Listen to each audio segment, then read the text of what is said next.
Hey guys, welcome back. The title of the video is going to be, why consider chemistry as a career? Let's get into it.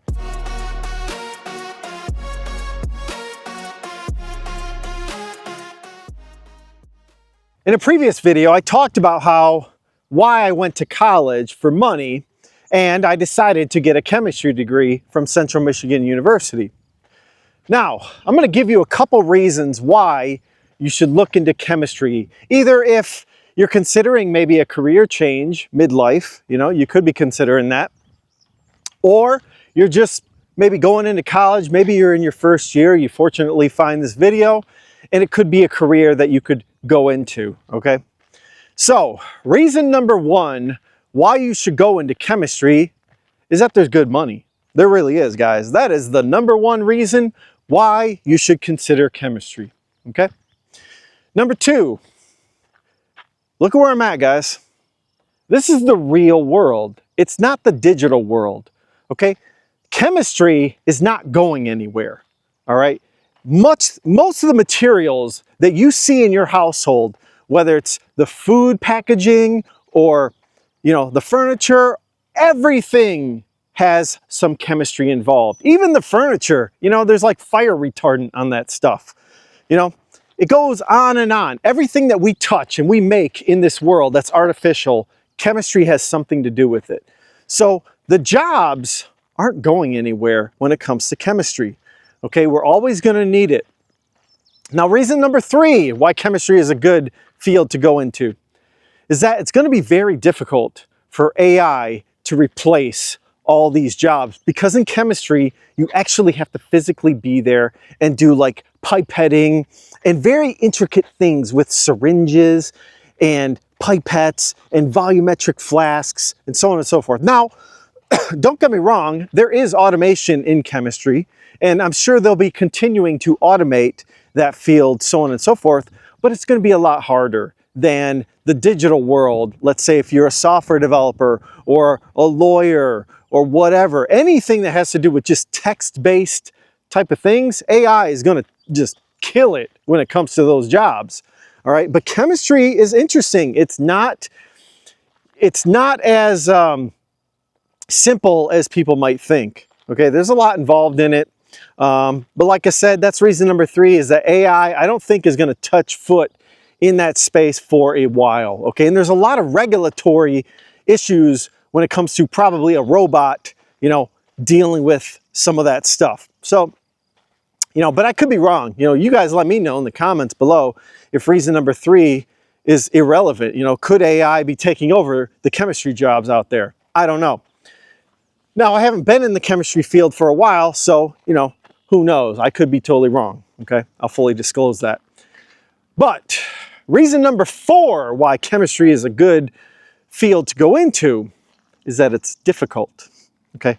It's a difficult field, and what does that mean? Well, it means there's less competition at the end of the day, all right? Less amount of people are going to go into a chemistry degree because you do have to do some math, all right? There's a lot of math involved, and there's a lot of memorization, and there's a lot of attention to details. That's what it comes down to get a chemistry degree in college. Okay, so you've got less competition, all right? So the employment arena is a little bit easier for you to get into. And so that's reason number four. Now, I haven't been in the field for a while. Like I said, I switched over to software engineering because the job was kind of boring at the time. I was young, eager, and I liked software a little bit more.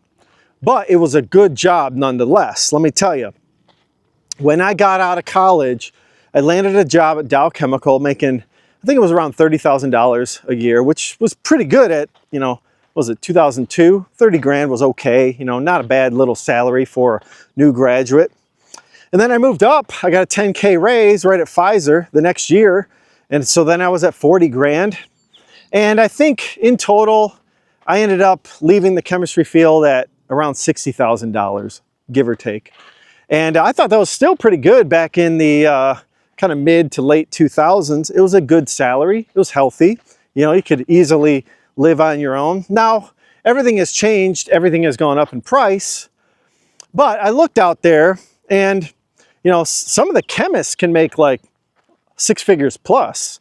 So you can make a pretty decent living as a chemist. Now there's 3 levels to this chemistry field in general that I'm going to go over. The first level is more of like a lab technician. Okay, that's not an official chemist degree. It's not a 4-year degree as a lab technician. You can get it with an associate's degree, okay, medical lab or something like that, some sort of degree. I haven't looked into it in detail, but there are some 2-year degrees that you can become a laboratory technician and make between $40,000 and $60,000, which, you know, isn't going to be that great, but it's probably better than a lot of other jobs out there, okay?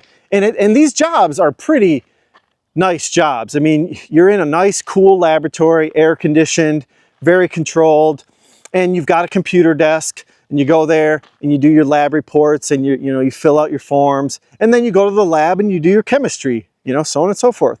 So lab tech is a really good job. It's healthy. 2-year degree. You don't need to go to college for too long. And then, you know, you make between 40, maybe 70K, who knows? And it could be more than that. You know, it's hard to really, you know, take the government numbers as being truthful. You know, you could make more. It probably depends on the company that you're hired to work for, okay? Bigger the company, probably bigger the pay most of the time.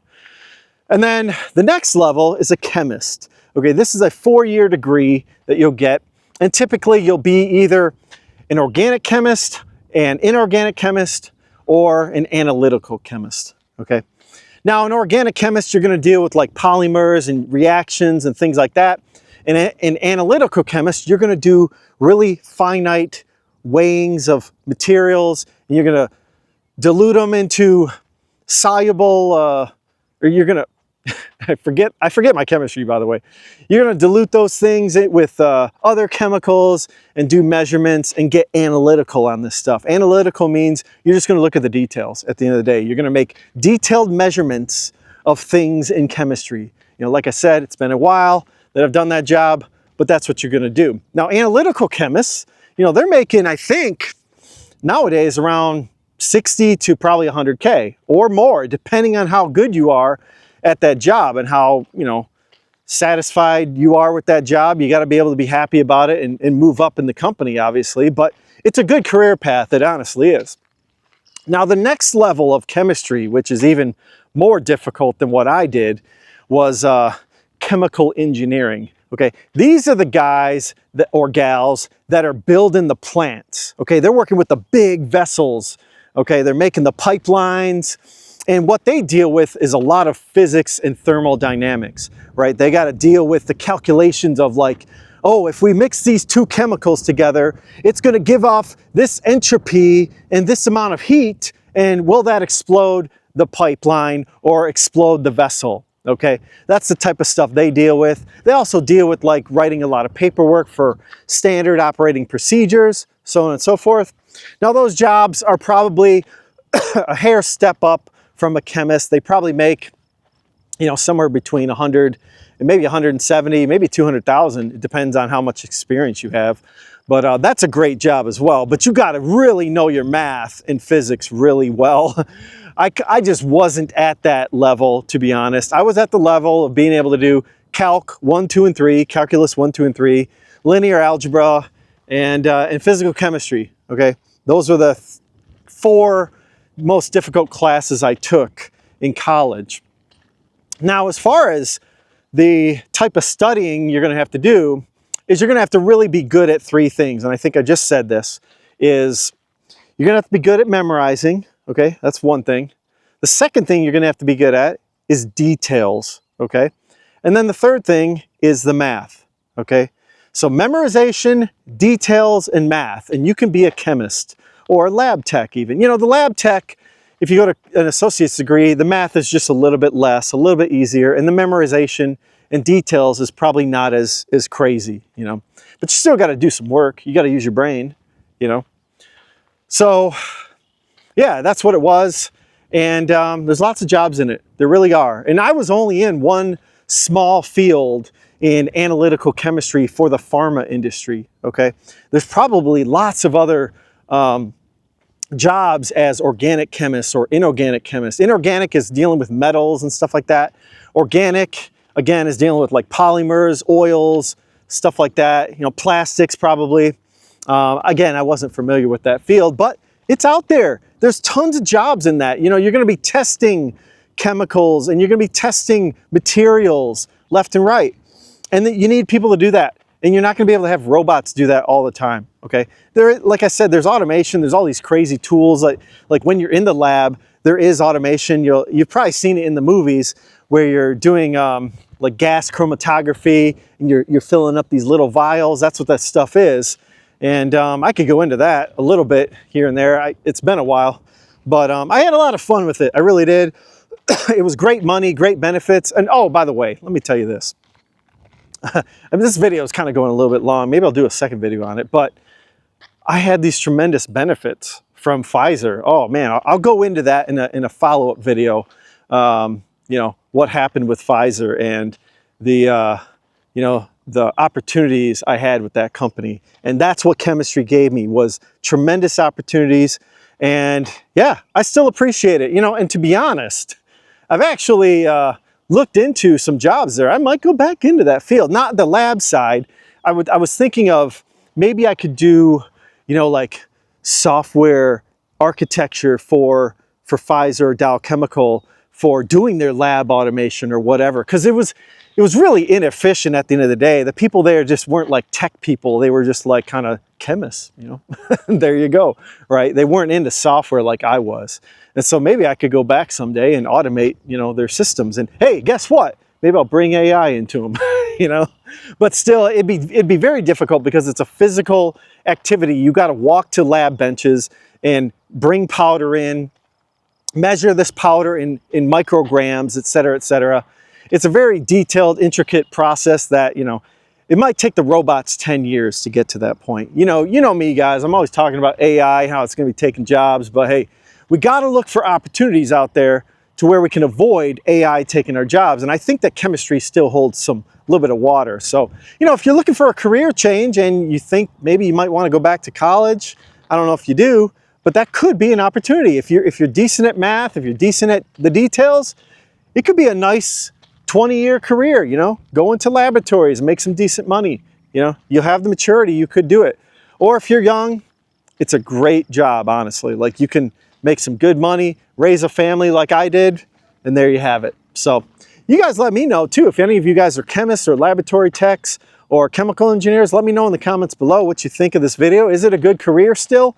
You know, I've been out of it for a while, but I still think it holds water. It has some merit in this world. You know, I'm out here in the, you know, wild Mother Nature, and this is where chemistry is, you know. It's all over the place. It's Mother Nature. So anyways, you guys have a great day, and if you like the content, like and subscribe, and take a look at my previous video. And everyone, thanks.